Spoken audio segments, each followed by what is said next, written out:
NT Ramarao గారు ముఖ్యమంత్రి అయినప్పుడు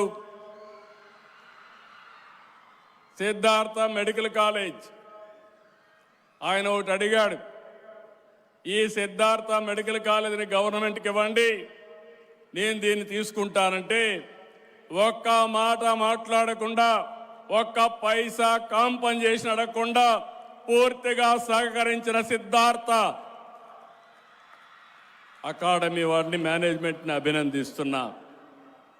ఆ తర్వాత అదే కాలేజీని దేశంలోనే మొట్టమొదటిసారిగా మెడికల్ యూనివర్సిటీ పెట్టిన ఘనత నందమూరి తారక రామారావు గారికి దక్కుతుంది. అది ఆయన విజన్. ఆ తర్వాత నేను ముఖ్యమంత్రి అయిన తర్వాత నేను పిలిచి జిల్లాకు ఒక మెడికల్ కాలేజ్ ఇస్తున్నాం, మీరు కూడా ముందుకు రండి. ఆ రోజు మీ దగ్గర మేము కాలేజ్ తీసుకున్నాం, తిరిగి నేను మెడికల్ కాలేజ్ మీకు ఇస్తానని నేనే ఆఫర్ ఇచ్చి మెడికల్ కాలేజీ అకాడమీకి ఇచ్చాను.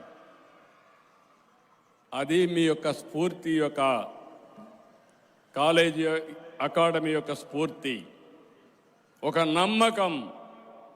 ఆ నమ్మకంతోనే ఆ రోజు మెడికల్ కాలేజ్ ఇచ్చాం. ఈరోజు నేను మిమ్మల్ని అందరినీ కోరుతున్నా,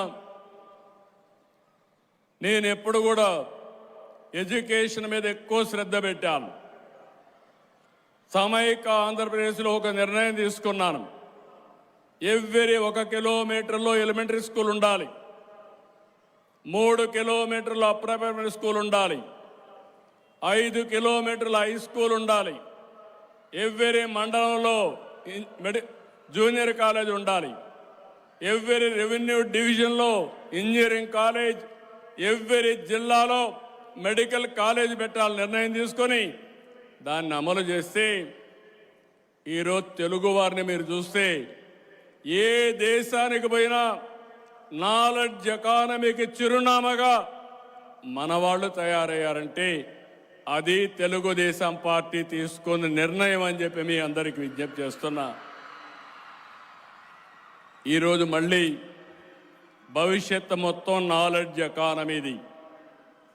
అందుకే మెగా పేరెంట్స్ టీచర్స్ మీటింగులు పెడుతున్నాం, సంవత్సరానికి 2 సార్లు పెడుతున్నాం. రాజకీయాల్లో కానీ సమాజంలో కానీ విలువలు బాగా పడిపోతున్నాయి, విలువలు కాపాడుకోవాల్సిన అవసరం ఉంది. అందుకే మీరు చూస్తే విద్యార్థుల్లో నైతిక విలువలు పెంచడానికి చాగంటి కోటేశ్వరరావు గారిని అడ్వైజర్గా పెట్టి వారి ద్వారా చిన్న పిల్లలప్పటి నుంచే విలువలు పెంచే కార్యక్రమానికి శ్రీకారం చుట్టాం. ఇంకో పక్కన పిల్లలందరిలో ఒక చైతన్యం రావాలని, ఆరోగ్యకరమైన పరిశుభ్రతకు మారుపేరుగా ఉండాలని ముస్తాబ్ అనే కార్యక్రమాన్ని పెట్టి ముందుకు పోతున్నాం.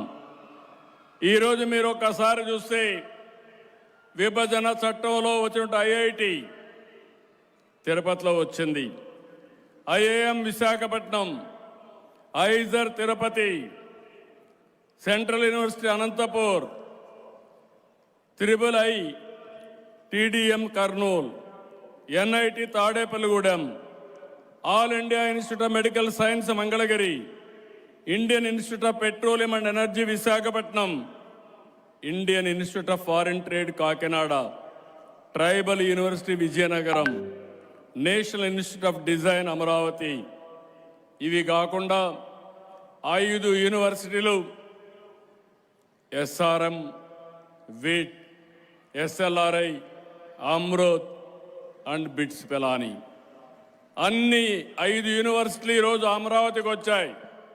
నా ఆలోచన ఒకటి, భవిష్యత్తులో ప్రపంచంలో ఉండి ప్రాముఖ్యత కలిగినటువంటి గ్లోబల్ బెస్ట్ యూనివర్సిటీస్ని అమరావతికి తీసుకురావాలనేది నా సంకల్పం అని చెప్పి కూడా నేను మీకు తెలియజేస్తున్నా.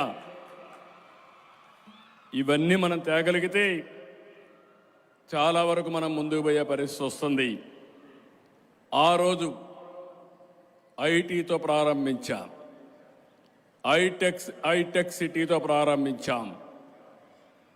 ఈరోజు మీరు ఒకసారి చూస్తే మళ్ళీ లీఫ్ ఫ్రాగ్ విశాఖపట్నంలో ఇటీవల కాలంలో ఆర్థిక సంస్కరణలు వచ్చిన తర్వాత మొట్టమొదటిసారి $15 బిలియన్ ఇన్వెస్ట్మెంట్తో డేటా సెంటర్ వస్తూ ఉంది.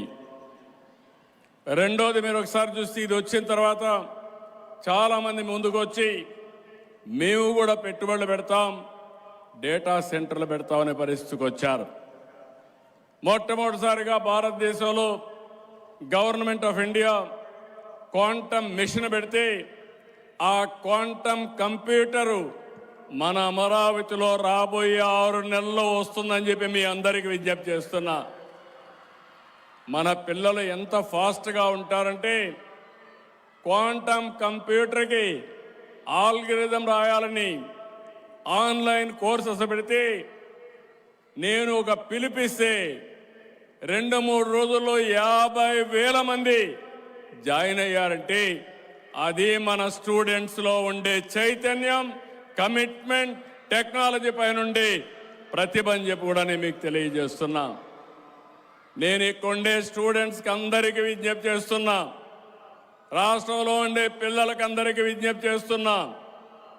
నేను ఆ రోజు ఐటీ అంటే నవ్వారు, సెల్ ఫోన్ అంటే ఎగతాళి చేశారు, 420 కూడా అన్నారు. నేను ఎప్పుడూ భయపడలేదు. నేను అనుకున్న పని సాధించే వరకు నిద్రపోకుండా పనిచేయడం నా సంకల్పం, నా మనస్తత్వం. ఓసారి భగవంతుడు కొన్ని అవకాశాలు కూడా ఇస్తాడు. నేను 2 పుష్కరాలు చేశాను. గోదావరి పుష్కరాలు సమైక్య ఆంధ్రప్రదేశ్ చేశాను, రెండోసారి నవ్య ఆంధ్రప్రదేశ్ చేశాను, మళ్ళీ మూడోసారి 27లో మళ్ళీ చేస్తున్నాం. కృష్ణా పుష్కరాలు కూడా 3 సార్లు చేయబోతున్నాం. చాలామందికి అవకాశాలు రావు. నేను సైబరాబాద్కి నిర్మాణానికి ఆ రోజు దోహదం చేశా. ఈరోజు మళ్ళీ అది బ్రౌన్ ఫీల్డ్ సిటీ అయితే ఈరోజు గ్రీన్ ఫీల్డ్ సిటీ, ప్రపంచం మెచ్చే అమరావతిని మళ్ళీ నిర్మాణం చేయబోతున్నాం. కొంతమందికి అర్థం కాదు, అసూయకు కూడా హద్దులు ఉండవు. చాలామంది అనుకుంటున్నారు అమరావతిని ఆపేస్తామని. మొన్న ఆపారు, ఏమయ్యారో మీరే చూశారు. మళ్ళీ ఇప్పుడు వచ్చి అమరావతి నదీ పరివాహక ప్రాంతంలో ఉందని మాట్లాడుతున్నారు.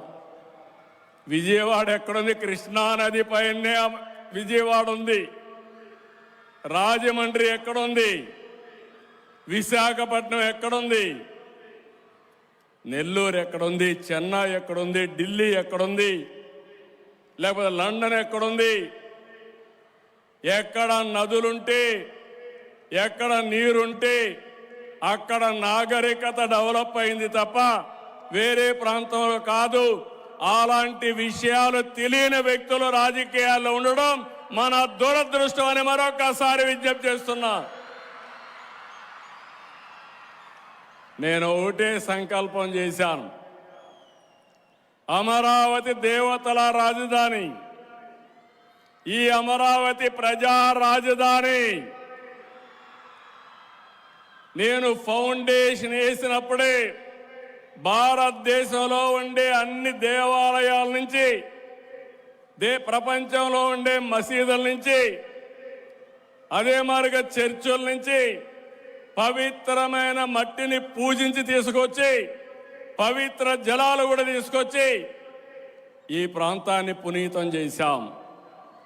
కాబట్టి ఆ శక్తి ఎవరు ఆపలేరు. అమరావతి భవిష్యత్తులో బెస్ట్ సిటీగా, ప్రపంచంలోనే ఒక మోడల్ సిటీగా తయారవుతుంది. ఇది సంకల్పం మాత్రమే కాదు, దీన్ని సాధించి తీరే డిటర్మినేషన్తో ముందుకు పోతున్నాం. 2-3 సంవత్సరాల్లోనే ఒక షేప్కి వస్తుంది.